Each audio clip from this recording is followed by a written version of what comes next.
Innal hamdalillah nahmaduhu wa nasta'inuhu wa nastaghfiruh wa na'udzu billahi min shururi anfusina wa min sayyiati a'malina. May yahdihillahu fala mudilla lahu wa may yudlil fala hadiya lahu. Ashhadu an la ilaha illallah wahdahu la syarika lahu wa ashhadu anna Muhammadan 'abduhu wa rasuluhu la nabiyya wa la rasula ba'dahu. Allahumma salli wa sallim wa barik ala abdika wa rasulika Muhammad wa ala alihi wa ashabihi wa man tabi'ahum bi ihsanin ila yaumiddin. Qala Allah ta'ala fi kitabihil karim, a'udzu billahi minasy syaithanir rajim. Bismillahirrahmanirrahim. Ya ayyuhalladzina amanu taqullaha haqqa tuqatih wa la tamutunna illa wa antum muslimun. Wa qala Rasulullah sallallahu alaihi wasallam, ittaqillaha haitsuma kunta wa atbi'is sayyi'atal hasanata tamhuha wa khaliqin nasa bi khuluqin hasan. Shadaqallahul azim wa shadaqa rasulil karim wa nahnu ala dzalika minasy syahidin wasyakirin walhamdulillahi rabbil alamin. Ma'asyiral muslimin, jamaah salat Jumat rahimakumullah. Alhamdulillah, puji dan syukur senantiasa kita haturkan kehadirat Allah Subhanahu wa taala. Allah Subhanahu wa taala masih berkenan memberikan kita berbagai nikmat-Nya, dan sesungguhnya nikmat yang Allah telah berikan kepada kita sangat-sangatlah banyak. Sehingga karenanya Allah Subhanahu wa taala berfirman, "Wa in ta'uddu ni'matallahi la tuhsuha." Jika kalian mencoba untuk menghitung nikmat yang Allah berikan, maka pasti kalian tidak akan mampu untuk menghitungnya. Tetapi di ayat yang lain Allah berfirman, wa qalilun min ibadiyasy syakur. Ternyata hanya sedikit di antara hambaku yang pandai bersyukur. Nikmatnya banyak sehingga tak dapat dihitung karena banyaknya. Tetapi yang pandai bersyukur atas nikmat yang banyak tersebut menurut Allah, wa qalilun min ibadiyasy syakur. Hanya sedikit di antara hamba-hambaku yang pandai bersyukur. Maka sebenar-benarnya bukti syukur seorang hamba yaitu taatullah, mentaati Allah Subhanahu wa taala selaku zat yang telah memberikan nikmat kepada kita. Hadirin sidang jemaah rahimakumullah, kita masih di pertengahan bulan Syawal. Ada baiknya kita mengingat kembali beberapa hari ke belakang di mana menjelang hari-hari terakhir bulan Ramadan, umat Islam yang berada di bumi Palestina, bumi para nabi. Palestina di dalamnya ada Al-Aqsa, kiblat pertama umat Islam. Palestina merupakan wilayah Syam. Syam menurut Rasulullah adalah bumi yang diberkahi, dan malaikat Allah menaungi sayapnya di atas bumi Syam. Syam termasuk di dalamnya yaitu Palestina, bumi para nabi. Di dalamnya ada Al-Aqsa, kiblat umat Islam, dan malaikat menaungi sayapnya, dan didoakan oleh Rasulullah penghuni negeri Syam mendapat barakah dari Allah SWT. Dan nanti masa depan kejayaan Islam itu akan berakhir, akan tegak kembali di bumi Syam insyaallah. Hadirin jemaah-jemaah rahimakumullah, khatib sengaja menyampaikan ini agar kita tahu apa yang sebenarnya hari ini terjadi. Ketahuilah jemaah-jemaah rahimakumullah, dunia hari ini dalam kekuasaan satu bangsa, yaitu bangsa yang oleh Allah dijuluki khinzir wal kirdin, bangsa kera dan babi. Siapa bangsa kera dan babi? Yaitu Yahudi. Dunia hari ini dalam kekuasaannya Yahudi. Ya, bangsa Hinzir wal Kirdin, bangsa babi dan bangsa kera. Ini Allah beritahu dalam Al-Quran, bukan khatib yang berbicara. Ya, begitu buruknya bangsa ini. Ya, dan dia nanti akan menentukan masa depan dunia. Maka khatib perlu sampaikan di sini agar kita ini nanti tidak terbawa, tidak menjadi bagian daripada ya arus Yahudi, kaki tangan Yahudi. Karena Yahudi mereka tidak banyak jumlahnya, sedikit, tetapi bisa mempengaruhi seluruh dunia dan bisa memperalat siapapun. Nasrani diperalat, Muslim diperalat, siapapun. Ya, maka oleh karena itu khatib perlu sampaikan di sini, di akhir Ramadan, umat Islam sedang sebahagian beriktikaf di masjid-masjid, ya, sedang bersiap-siap untuk merayakan hari raya, tetapi Yahudi ini, bangsa kera dan babi ini membuat ya pembantaian di dalam Masjid Al-Aqsa. Umat Islam yang sedang bertarawih, mereka memaksa masuk, ditembaki dengan gas air mata. Singkatnya, terjadilah perlawanan sampai beberapa hari ke depan. Di saat kaum muslimin seluruh dunia bergembira merayakan Idul Fitri, menikmati pakaian baru dan hidangan yang enak, tetapi saudara kita di Palestina beridul Fitri dengan menggenggam batu, ya, untuk melawan Yahudi laknatullah alaihi ajma'in. Ya. Dan sampai hari ini Palestina masih berdarah-darah. Tetapi syukur, alhamdulillah, masih ada benteng penjaga di negeri Syam, di Palestina. Masih ada orang-orang pilihan Allah Subhanahu wa taala, yaitu mereka para mujahidin, pejuang-pejuang, pemuda-pemuda, kesatria, singa-singa Palestina. Yaitu mereka ada dalam Brigade Izzuddin Al-Qassam, ada dalam Jihad Islam Palestina. Mereka inilah yang menjaga benteng Masjid Al-Aqsa. Mereka inilah yang berada di garis-garis depan, membela kehormatan Masjid Al-Aqsa dan kehormatan seluruh kaum muslimin. Kalau saja tidak ada mereka, apa jadinya yang terjadi di kiblat pertama umat Islam? Syukur masih ada mereka yang menjual nyawanya untuk Allah, tidak digaji, tidak dibayar.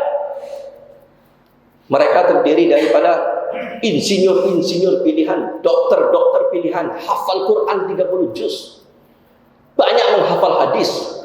Itulah mereka yang terdapat dalam tentara-tentara Izzuddin Al-Qassam dan tentara-tentara jihad Islam pembela Masjidil Aqsa.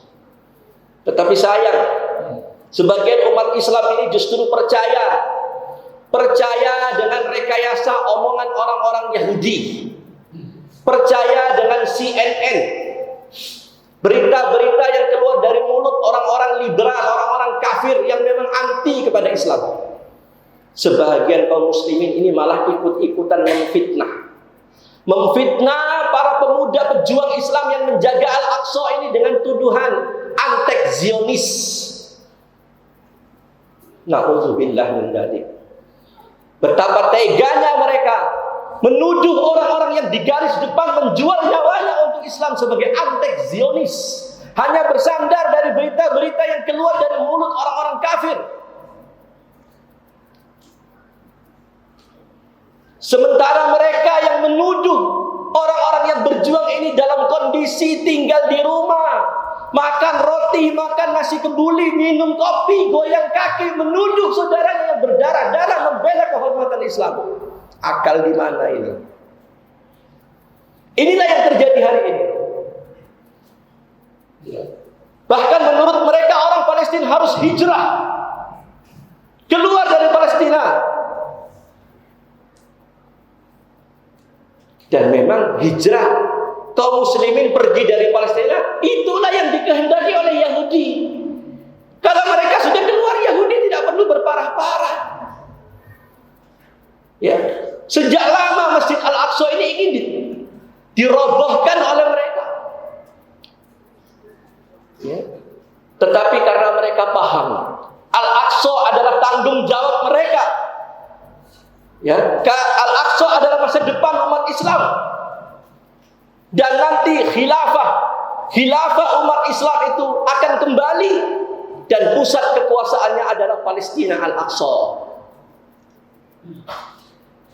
Hadirin jemaah-jemaah rahimakumullah, Palestina telah 2 kali dibebaskan. Ya, pertama di zaman Amirul Mukminin Umar ibn Khattab radhiyallahu anhu. Ketika itu Palestina dikuasai oleh orang-orang Romawi dalam kekuasaan kerajaan Romawi.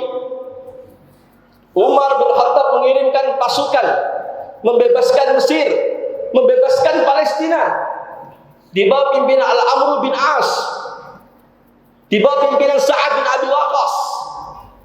Dibebaskannya Mesir. Selesai pembebasan Mesir, dibebaskan Palestina. Bahkan hari ketika pintu gerbang Palestina dibebaskan, ketika itu tentara Islam, ya, memakai baju kebesaran ketentaraan mereka, memasuki pintu gerbang, ya, kota Palestina yang kala itu berkuasa seorang raja Romawi. Raja Romawi tidak ingin tidak akan menyerahkan kunci Palestina sebelum pemimpinnya umat Islam datang sendiri menerima kunci dari tangan sang raja. Maka Umar bin Khattab mendapat berita seperti itu, datanglah dia dari Madinah mengendarai unta, hanya dikawal oleh seorang pengawal. Ya. Umar bin Khattab datang dari Madinah ke Palestina, berapa lama, berapa jauh mengendarai unta. Bergantian mengendarai unta. Dan ketika sampai di pintu gerbang istana, ketika itu qadarullah, yang mendapat giliran jatah untuk di atas unta adalah pengawalnya. Masuklah Umar bin Khattab, dilihat oleh orang-orang Romawi. Mereka menyangka pemimpin yang datang itulah yang di atas unta itu. Betapa terkejutnya ketika Raja Romawi tahu bahwa pemimpinnya umat Islam itulah yang sedang menarik tali kekang unta. Maka ketika itu Umar bin Khattab mendekat kepada Raja Romawi ini, ya, minta untuk diberikan kunci, ya, kerajaan daripada Palestina yang dikuasai Raja Romawi. Maka Raja Romawi menyerahkan sambil mengucapkan kata-kata yang sifatnya takjub. Pantas kalau umat Islam menang, pemimpinnya seperti ini. Umar hanya berbekal tikar sholat, gerbang air dari kulit binatang tempat air minum, dan beberapa kantong yang berisi kurma. Tidak ada tanda-tanda kebesaran. Tetapi kebesaran Umar diakui di langit, ditakuti oleh setan. Itulah pembebasan pertama yang dilakukan oleh Amir Umar ibn Khattab. Tetapi dalam perjalanannya, orang-orang Nasrani tidak rela melepas Al-Aqsa, maka terjadilah beberapa kali perang salib. Maka untuk kedua kalinya Al-Aqsa dibebaskan, diambil kembali dari tangan orang-orang Nasrani oleh Salahuddin Al-Ayyubi. Salahuddin Al-Ayyubi membebaskan Palestina untuk kedua kali, di mana ketika itu orang-orang yang ada di Palestina dibantai habis, sampai Imam Ibnu Katsir dalam tafsirnya menjelaskan genangan darah kaum muslimin itu sampai ke betis, habis dibantai. Maka mendengar ini Salahuddin Al-Ayyubi berdebar jantungnya, dia serang Palestina, dia bebaskan Palestina. Singkat cerita, sejak saat itu orang Yahudi tidak lagi, ya, memiliki, ya, mengklaim bahwa Palestina adalah milik mereka. Maka mereka berpencar ke seluruh dunia. Tetapi apakah cita-cita Yahudi ini ingin menguasai Palestina selesai saat itu? Tidak. Ya, ingat, Yahudi hari ini ada di seluruh dunia, Pak. Jangan heran kalau di Indonesia pun ada Yahudi di Sulawesi itu. Di Cina itu ada Yahudi. Ada Yahudi Cina. Orang Yahudi setelah dibantai dahulu sebelum Rasulullah, zaman para nabi terdahulu, setelah dibantai oleh Kaisar Titus dari Romawi, dirobohkan itu ya kuil mereka, mereka berpencar karena kesombongan Yahudi. Orang Yahudi ini sombong dari dahulu, menganggap umat pilihan Allah. Maka pertama dihancurkan oleh Nebukadnezar, pemimpin Babilonia atau Bukhtanasor atau Nebukadnezar, menghancurkan Yahudi. Ya, masuk ke Palestina, orang Yahudi habis dihancurkan. Mengapa? Kesombongan Yahudi menganggap bangsa paling baik. Di luar Yahudi hina, dihancurkan oleh Nebukadnezar. Kedua kali Yahudi kembali dihancurkan oleh Raja Titus dari Romawi. Setelah saat itu terjadilah fase diaspora, fase memencar ke seluruh dunia. Ada yang memencar ke barat, ini yang disebut Yahudi Ashkenazim. Ada yang berpencar ke timur, ini yang disebut Yahudi Safardin. Hadirin jemaah-jemaah rahimakumullah, Yahudi yang terpencar-pencar di seluruh dunia ini sampai hari ini bercita-cita untuk menyatu kembali di satu tempat yang menurut mereka tempat ini nanti akan menjadi pusat kekuasaan mereka untuk menyambut turunnya Mesias, sesuatu yang mereka tunggu, yang mereka muliakan, yaitu Dajjal. Mereka mencita-citakan negeri Palestina sebagai pusat kekuasaan mereka. Jadi Dajjal itu Yahudi. Dajjal itu maknanya penipu besar. Dajjal itu penipu besar, dan Dajjal itu Yahudi. Hari ini Yahudi sedikit mereka menguasai dunia, dan orang-orang yang terpencar ini sedang bersiap-siap untuk menyatu kembali menduduki Palestina Al-Aqsa. Ini yang perlu kita ketahui, hadirin teman-teman.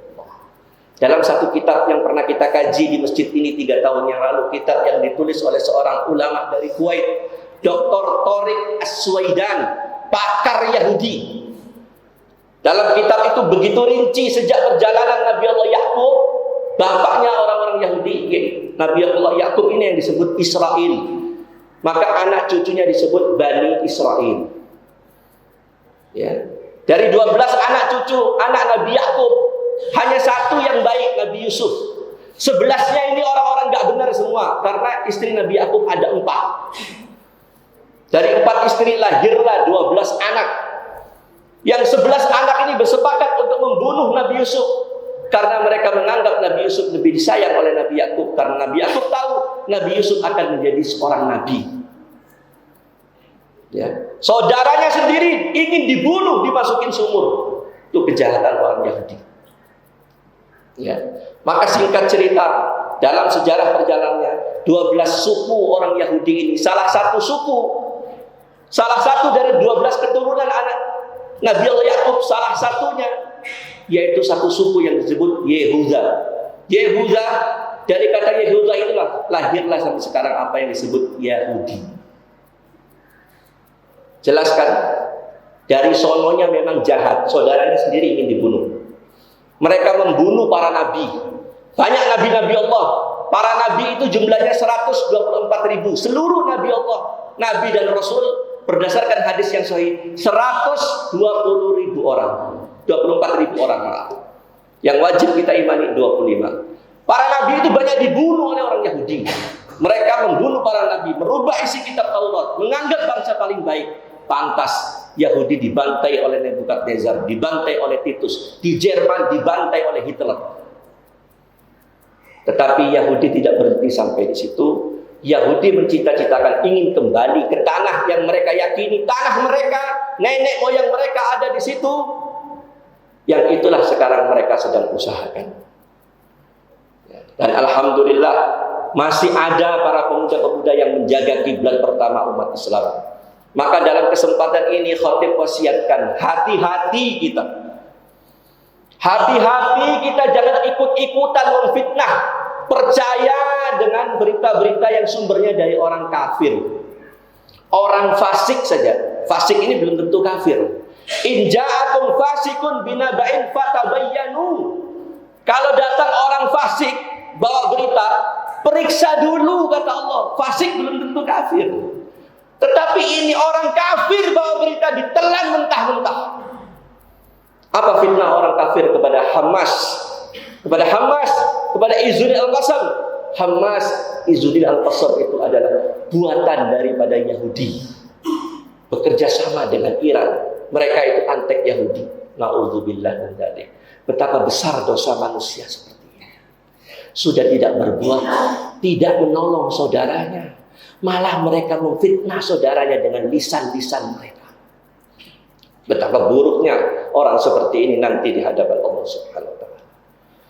Maka oleh karena itu hadirin jemaah-jemaah rahimakumullah, ketahuilah bahwa Yahudi sedang berupaya untuk kembali ke tanah mereka dengan segala cara, didukung oleh beberapa negeri-negeri. Dan hari ini salah satu bentuk upaya tipu daya Yahudi yaitu menciptakan apa yang mereka sebut COVID-19.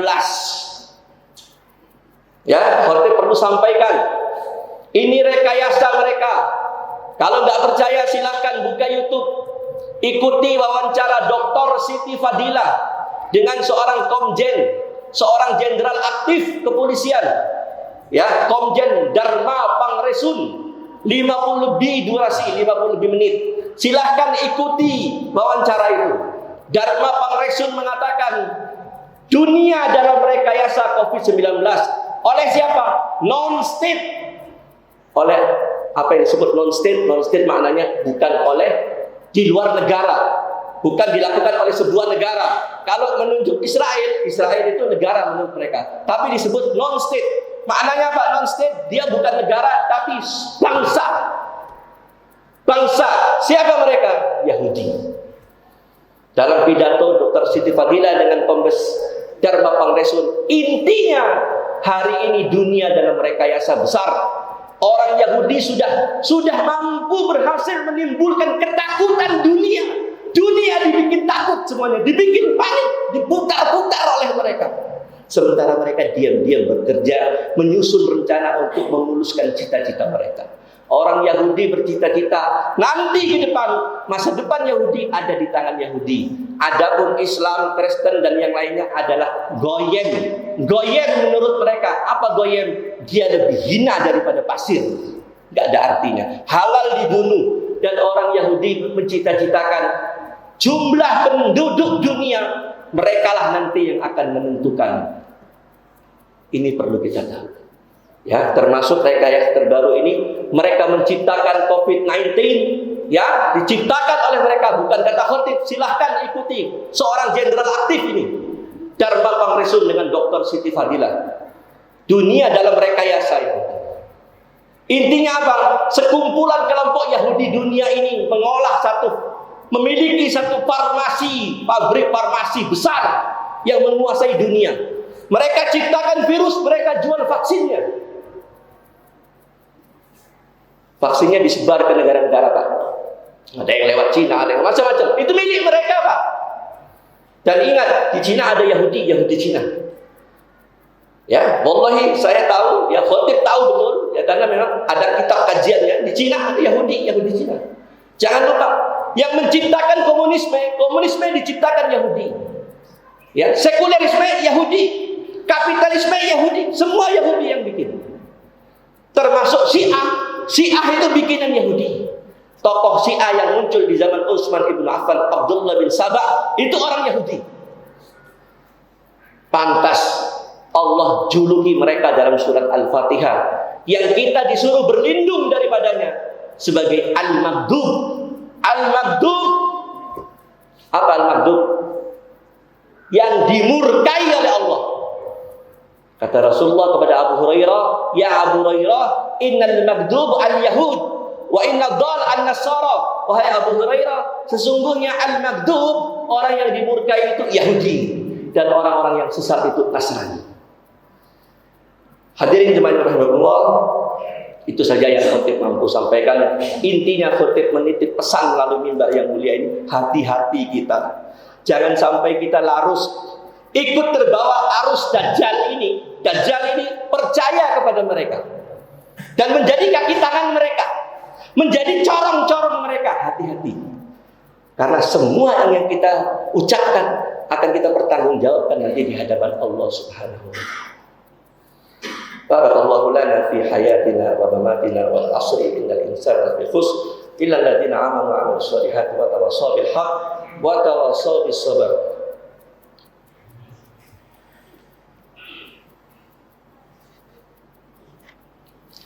Alhamdulillah, wassalatu wassalamu ala Rasulillah wa ala alihi wa ala.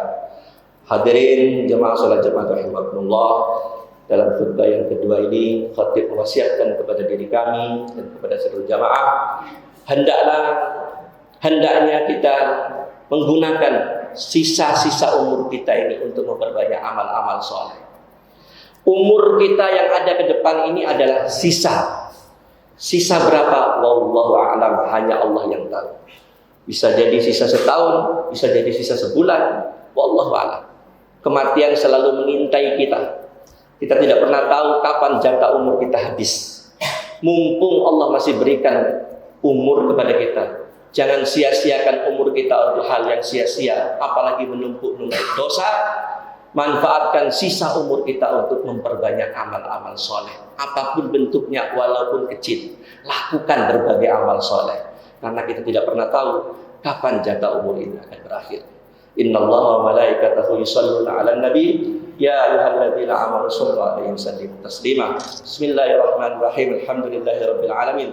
Allahumma shalli 'ala Muhammad wa 'ala ali sahbihi ajma'in bi rahmatika ya arhamar rahimin. Rabbana zalamna anfusana wa illam taghfir lana wa tarhamna lanakunanna minal khasirin. Rabbana faghfir lana dhunubana wa kaffir 'anna sayyi'atina wa tawaffana ma'al abrar. Allahumma 'aizzal islam wal muslimin wa ahlikil kafarata wal musyrikin wa dammir a'da'aka a'da'ad-din. Allahumma ansuril mujahidil islam fi Palestin. Allahumma ansuril mujahidil islam fi Palestin. Allahumma ansuril mujahidil islam fi Palestin wa fi kulli makan. Allahumma sallimna wal muslimin. Allahumma sallimna wal muslimin. Allahumma sallimna wal muslimin. Rabbana ighfir lana wa li walidayna wa lil mu'minina yawma yaqumul hisab. Rabbana atina fid dunya hasanah wa fil akhirati hasanah wa qina adzaban nar. Wa sallallahu ala Muhammadin wa ala alihi sahbihi ajma'in. Walhamdulillahi rabbil alamin. Amin ya mujibus sa'ilin.